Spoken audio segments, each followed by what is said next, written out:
থাকলে আমার তো শুধু খাওয়া দাওয়াময়ই দিন যায়, শুধু খাওয়া দাওয়াই চলে সারাদিন। তো হ্যালো এভরিওয়ান, আজকে দিনটা শুরু হয়েছে আমার সকালে গাছে পানি দিতে দিতে। তো আমি আসলে ফ্রেশ হয়ে আগে গাছে পানি দিয়ে নিয়েছি, আমার পছন্দের গাছ বলে কথা। তারপর আমি আমার ব্রেকফাস্টটা করে নিলাম, যেটা ছিল মজাদার গরুর মাংস, সাথে ছিল ঘরে বানানো রুটি। তো রুটি দিয়ে গরুর মাংসের তো কোনো তুলনাই হয় না, অনেক বেশি মজা লাগে আমার কাছে। একদম গরম গরম মাংসের সাথে রুটি দিয়ে খাচ্ছিলাম, ভীষণ মজা করে আজকে নাস্তাটা কমপ্লিট করলাম। তারপর মনিটাইজেশন অন হওয়ার উপলক্ষে কালকে আমি কেকটা বানিয়েছি, এটা একটু এক পিস খেয়ে নিলাম।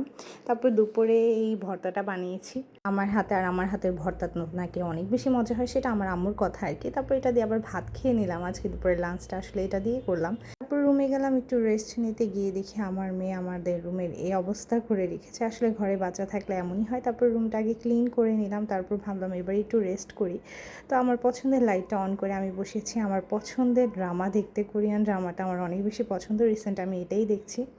তো তারপর ন্যাপ নিলাম একটা, উঠে আমি এই আমসত্ত্বটা খাচ্ছি, এক পিসই আছে যেটা আমার ফুপি পাঠিয়েছে, আমার আগে খাওয়ার কথা মনে ছিল না, শেষ হওয়ার পর খাচ্ছি। তারপরে আমটা খাচ্ছিলাম কিছুক্ষণ পরেই, আমটা আজকে আমিই কেটেছি তাই আজকে এমন দেখতে। তারপর পিৎজাটা বানালাম আমার মেয়ের আবদারে, আমি নিজেই বানিয়েছি। আমার হাতের পিৎজা কিন্তু অনেক বেশি ভালো হয়, তো অনেক বেশি মজাও হয়েছে, সবাই মিলে খেলাম।